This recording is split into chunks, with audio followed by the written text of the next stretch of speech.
नमस्कार मित्रों, red over green के नए संस्करण के साथ मैं आपका होस्ट कर्नल उत्कर्ष राठौर।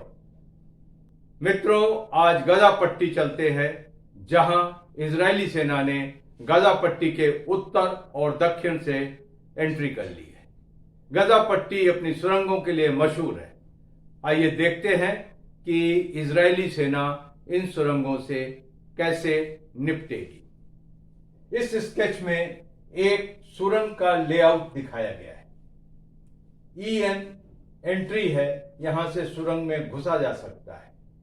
EX जहां से सुरंग से निकला जा सकता है। इसी तरीके से इस सुरंग में चेंबर्स हैं। इसी तरीके से इन सुरंग में मोटर पोजीशन है, रॉकेट पोजीशन है, कहीं कहीं अर्ली वार्निंग का सेंट्री बैठता होगा और इसी तरीके से ये सुरंग दूसरे सुरंग नेटवर्क में जाकर मिल जाती है। आप ये ब्लैक रेक्टेंगल देख रहे होंगे, ये किसी बिल्डिंग के नीचे से गुजर रही है। वहां से इस सुरंग को पानी मिलता है, पावर मिलता है, कम्युनिकेशन मिलता है और लॉजिस्टिक्स मिलती है। अभी इजरायली सेना इसका पता कैसे लगाएगी कि यहां पर सुरंगें हैं और इनके आने जाने का रास्ता क्या है। इजरायली सेना ने लो फ्लाइंग ड्रोन्स, जिनके ऊपर नाइट विजन कैमरा या इंफ्रारेड कैमरास लगे होंगे, जिनसे वो वहां के थर्मल सिग्नेचर्स देखेंगे और नाइट विजन कैमरा से ये देखा जाएगा कि कोई रात में मूवमेंट हो रहा है क्या।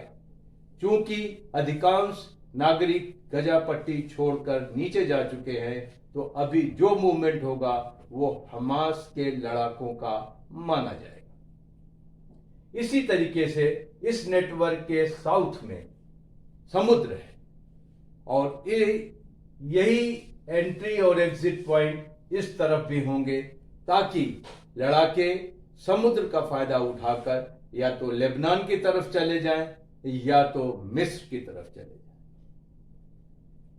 अभी सेंसर्स, ग्राउंड सेंसर्स भी वो डिप्लॉय कर सकते हैं। इजरायली आर्मी के पास ग्राउंड पेनेट्रेशन रडार्स हैं, जो जमीन के नीचे भी देख सकते हैं। इसका वो इस्तेमाल अपने बॉर्डर फेंस के पास सुरंगों को ढूंढने में करती आई है।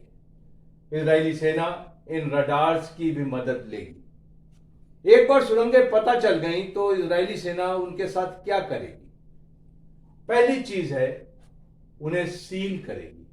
आपने स्पॉन्ज बॉम्ब का नाम शायद नहीं सुना होगा। इजरायली सेना ने एक नया हथियार निकाला है। 2 केमिकल्स का मिश्रण बनाकर सुरंगों के मुंह पर छिड़कते हैं और वो तुरंत फोम में तब्दील हो जाता है और थोड़ी देर में सूखकर सख्त हो जाता है और सुरंग का मुंह बंद हो जाता है। वो सुरंग इस्तेमाल नहीं हो सकती और इसी तरीके से लड़ाके अंदर घुटकर मर जाएंगे। इसी तरीके से इजरायली सेना उसके अंदर आग लगा सकती है। फ्यूल एयर मिक्सचर या और कोई जलने वाली चीज कहीं से होल ड्रिल कर या एंट्री एग्जिट पॉइंट से उसके अंदर डाल के। और जो सबसे मुफीद तरीका रहने वाला है वो है फ्लडिंग ऑफ टनल्स, सुरंगों में पानी भरना। क्योंकि ये सुरंगें मीन सी लेवल के नीचे हैं, तो इनमें पानी भरना बहुत आसान होगा और पानी भी बगल में समुद्र है। हेवी ड्यूटी वाटर पंप से अगर एंट्री एग्जिट पॉइंट या वेपन पॉइंट मालूम हो जाते हैं तो इनमें पानी भरना बहुत आसान होगा और थोड़ी देर में ये सुरंगें फ्लड हो जाएगी। उसके बाद वो लड़ाकों को बाहर निकलने के अलावा कोई चारा नहीं रहेगा। दूसरी चीज है बॉम्बिंग। इजरायली सेना ने बखूबी गाजा पट्टी, खासकर उत्तरी गाजा को फ्लैटन कर दिया है।